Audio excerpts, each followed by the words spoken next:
प्रेरणादायक कहानी विजय की ओर कदम। किसी गांव में एक गरीब किसान रहता था। उसका नाम रमेश था। रमेश के पास ज्यादा जमीन नहीं थी, लेकिन जो भी थोड़ा बहुत था वह उसी पर मेहनत करके अपने परिवार का पेट पालता था। उसकी पत्नी सीमा और दो बच्चे उसके साथ रहते थे। उनके पास जीवनयापन के लिए संसाधन बहुत कम थे, पर रमेश कभी हार नहीं मानता था। रमेश एक ईमानदार और मेहनती व्यक्ति था। उसके खेत में ज्यादा उपज नहीं होती थी, लेकिन वह हमेशा अपनी पूरी ताकत और मेहनत से खेती करता था।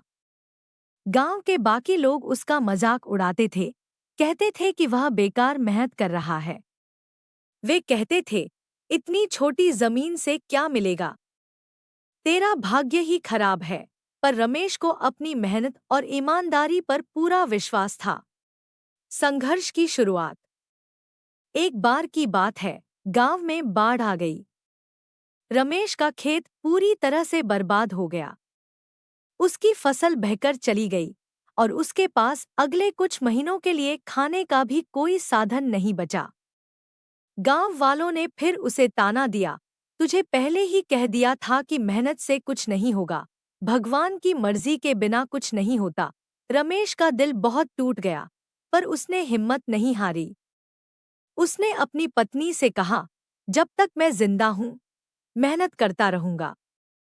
भगवान हमारे साथ है। रमेश ने कर्ज लेकर फिर से अपने खेत की मिट्टी को जोता और नई फसल बोई। वह सुबह से शाम तक खेत में मेहनत करता, बिना थके, बिना रुके। उसका सपना था कि एक दिन वह अपने परिवार को अच्छे से खिलाएगा और बच्चों को अच्छी शिक्षा देगा। रास्ते में आई मुश्किलें। जब फसल अच्छी होने लगी, तब अचानक एक सूखा पड़ा। इस बार फिर से रमेश की फसल खराब हो गई। इस बार उसका पूरा परिवार निराश हो गया। उसकी पत्नी ने कहा, अब और नहीं हो सकता, यह जमीन हमें कुछ नहीं देगी। क्यों न हम शहर चलें और कुछ नया काम करें। रमेश ने जवाब दिया, शहर में जाकर हम शायद थोड़ा बहुत कमा लें, पर जो शांति और संतोष यहाँ है, वह वहाँ नहीं मिलेगा। मैंने सुना है कि जीवन में हार उन्हीं को मिलती है जो कोशिश करना छोड़ देते हैं। जब तक हम कोशिश करेंगे, हमारी जीत पक्की है। रमेश ने फिर से मेहनत की ठानी। इस बार उसने गांव के एक बुजुर्ग से सलाह ली। उस बुजुर्ग ने कहा, जमीन कभी धोखा नहीं देती, बस उसे सही तरीके से समझने की जरूरत होती है। तू अपनी जमीन की सही देखभाल कर और धैर्य रख, सब ठीक हो जाएगा। मेहनत का फल। रमेश ने इस बार वही किया जो बुजुर्ग ने कहा। उसने अपनी मिट्टी की जांच करवाई, उसमें सुधार लाने के उपाय किए और अपनी जमीन को नई तकनीकों से संभाला। उसने पानी के सही उपयोग के लिए कुएं का निर्माण करवाया, जिससे फसल को समय पर पानी मिल सके। इस बार मौसम भी रमेश के अनुकूल रहा। कुछ महीनों बाद रमेश की मेहनत रंग लाई। उसकी फसल पूरे गांव में सबसे अच्छी थी। गांव वालों ने जब देखा कि रमेश की फसल इतनी अच्छी हुई है, तो वे हैरान रह गए। गांव के वही लोग जो रमेश का मजाक उड़ाते थे, अब उसकी तारीफ कर रहे थे। वे सब उसके पास आकर पूछने लगे कि उसने यह कैसे किया। रमेश ने सबको समझाया कि मेहनत, धैर्य और सही ज्ञान ही सफलता की कुंजी है। नए अवसर।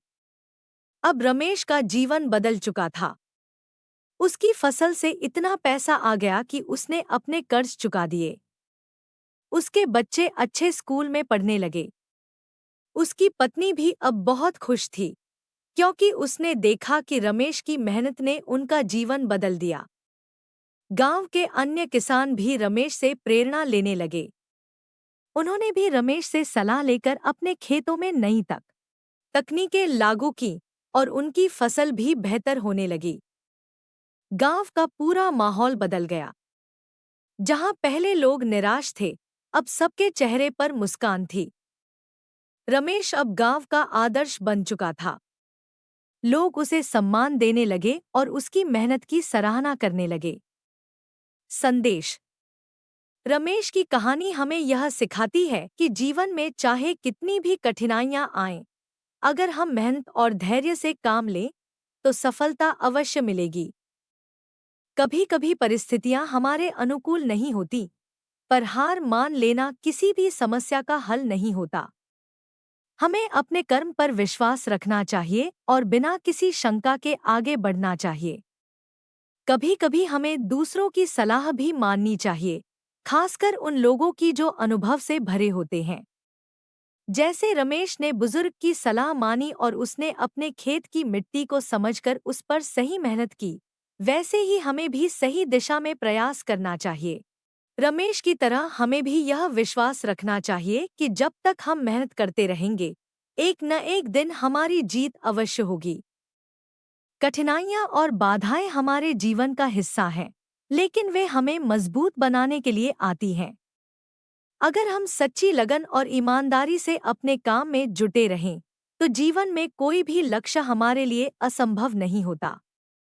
सफलता का मार्ग। रमेश ने यह भी सिखाया कि कोई भी काम छोटा या बड़ा नहीं होता। अगर दिल से किया जाए, तो वह हमें बड़ी से बड़ी सफलता दिला सकता है। खेती का काम हो या कोई और, मेहनत और समर्पण ही वह मूल मंत्र है, जो हमें हमारे सपनों तक पहुंचाता है। रमेश की कहानी यह भी बताती है कि हमें अपने साधनों का सही उपयोग करना आना चाहिए। जैसे उसने अपनी जमीन की जांच करवाई, पानी की समस्या को हल किया और नई तकनीकों को अपनाया, वैसे ही हमें भी अपने जीवन में नई चीजें सीखनी चाहिए और उनका सही उपयोग करना चाहिए। जीवन में बदलाव जरूरी है, और जो लोग समय के साथ खुद को बदलते हैं, वही आगे बढ़ते हैं। अंत में, रमेश की कहानी एक ऐसे व्यक्ति की है जिसने अपने जीवन की कठिनाइयों का सामना करते हुए भी कभी हार नहीं मानी। वह अपनी मेहनत, ईमानदारी और धैर्य से न केवल अपने जीवन को बदला, बल्कि अपने गांव को भी प्रेरित किया। उसकी कहानी हम सभी के लिए एक प्रेरणा है कि जीवन में चाहे कितनी भी कठिनाइयां आएं, अगर हम अपने लक्ष्य के प्रति समर्पित रहें और सच्ची मेहनत करें, तो सफलता जरूर